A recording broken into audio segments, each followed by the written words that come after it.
Hi dear शिक्षक साथियों, मैं राहुल सर आप सभी का स्वागत करता हूं स्टडी विथ राहुल 247 पर।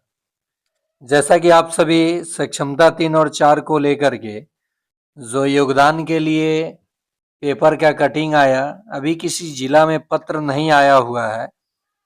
इसको लेकर आपको परेशान होने की भी ज़रूरत नहीं है। बहुत सारे सवालों का जवाब आपको मैं इस वीडियो के माध्यम से दे दूंगा। साथ ही साथ कोई भी अपडेट अगर आ रहा है सक्षमता परीक्षा से जुड़े हुए, तो इस चैनल को आप सब्सक्राइब करके जो घंटी होता है बेल आइकन प्रेस कर लीजिए।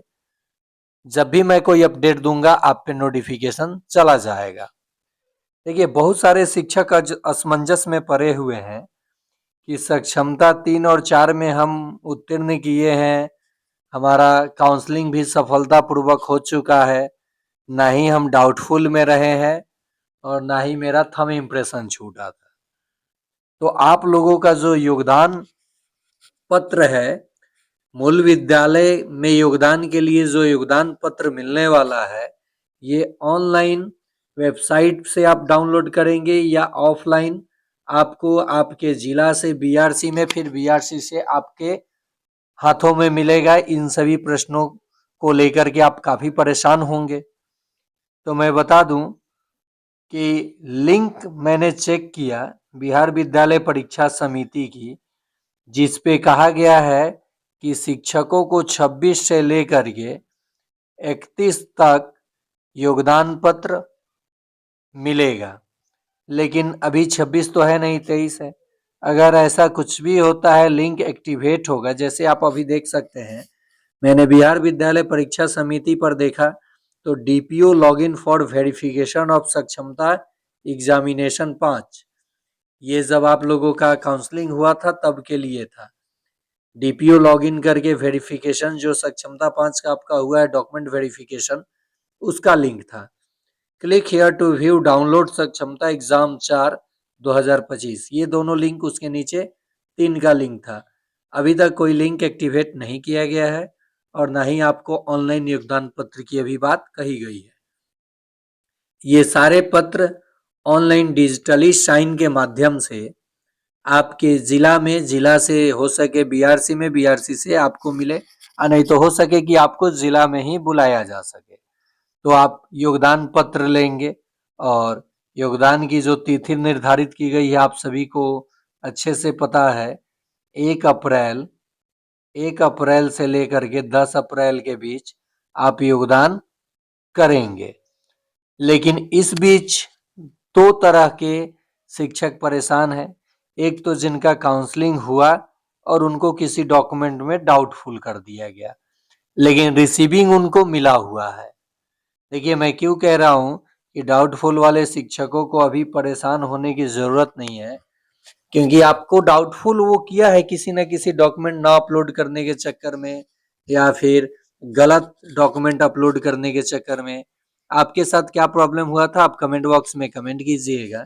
मैं सबका कमेंट देखता हूँ, उस पर फिर पुनः वीडियो बनाता हूँ, जो अपडेट आता है अपडेट देता हूँ। तो आप प्रश्न करेंगे हमसे, मैं उसको बताऊंगा। जिनका भी जो डाउटफुल हुआ है इनको लेकर के, इनको तो रिसीविंग मिला है, क्या इनका योगदान पत्र प्राप्त होगा, क्या इनको योगदान कराया जाएगा, तो इसको लेकर के अभी कोई स्पष्ट जानकारी विभाग की ओर से नहीं दिया गया है। लेकिन जिनका थंब छूट गया है, काउंसलिंग ही छूट गया है, उनके लिए रीकाउंसलिंग कहा गया था कि मुख्यालय स्तर से एक डेट निकाला जाएगा जिसमें छूटे अभ्यर्थियों का रीकाउंसलिंग किया जाएगा। लेकिन अभी तक ऐसा कोई डेट निकाला नहीं गया और योगदान भी कराया जा रहा है 3 और 4 दोनों उत्तीर्ण शिक्षकों का। तो ऐसे में विभाग को यही मैं सूचना देना चाहता हूं इस वीडियो के माध्यम से कि बहुत सारे शिक्षक अभ्यर्थी जो डाउटफुल वाले हैं या जिनका काउंसलिंग बाय मिस्टेक मैसेज नहीं आया है, छूट चुका है, इन पे भी विभाग को ध्यान देना चाहिए और स्पष्ट कोई पत्र निकाल करके रीकाउंसलिंग करा लिया जाना चाहिए या डाउटफुल वाले को क्लियर कर देना चाहिए कि आपका आपका योगदान होगा। ठीक है, तो ये रहा। डाउटफुल वालों को तो उतना डरने की जरूरत नहीं है, क्योंकि आपका काउंसलिंग हुआ है, आपका डॉक्यूमेंट वेरिफिकेशन में डाउटफुल किया गया है तो कॉज दिया गया है, ठीक है। रहा जिनका मैसेज नहीं आया, या जो मैसेज आया उनका इनबॉक्स खाली नहीं था, या फिर वो डेट पे ना जा करके योगदान काउंसलिंग नहीं करा पाए, उनके लिए तो मुख्यालय स्तर से डेट आना चाहिए और आएगा भी। उसके लिए हम तत्पर हैं, जब भी आएगा मैं आपको बता दूंगा। सक्षमता परीक्षा जो 5 अभ्यर्थी देना चाहते हैं, 100% उत्तीर्ण होना चाहते हैं, तो आप तो निश्चित ही इस चैनल को सब्सक्राइब कर लीजिए। आपका एग्जाम 20 अप्रैल तक होने की संभावना है, मतलब 50-50 चांस है कि 20 अप्रैल के पहले आपका एग्जाम हो जाएगा। अगर बाय द वे 1 सप्ताह 10 दिन अगर आगे बढ़ता है तो ये विभाग है, कुछ भी हो सकता है, बाद में आप कहेंगे आप बोले थे हुआ नहीं।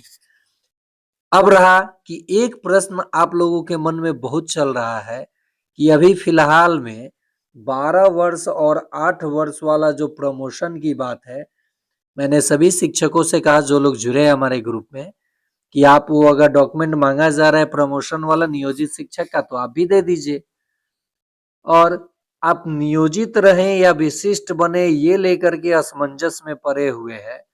तो यदि आपकी नौकरी 10 साल से अधिक है तो मेरा सजेशन है, ये मेरा मानना है, बाकी आपकी क्या राय है आप बताएंगे, आप विशिष्ट बन ही जाइए, एग्जाम देके उत्तीर्ण हो जाइए।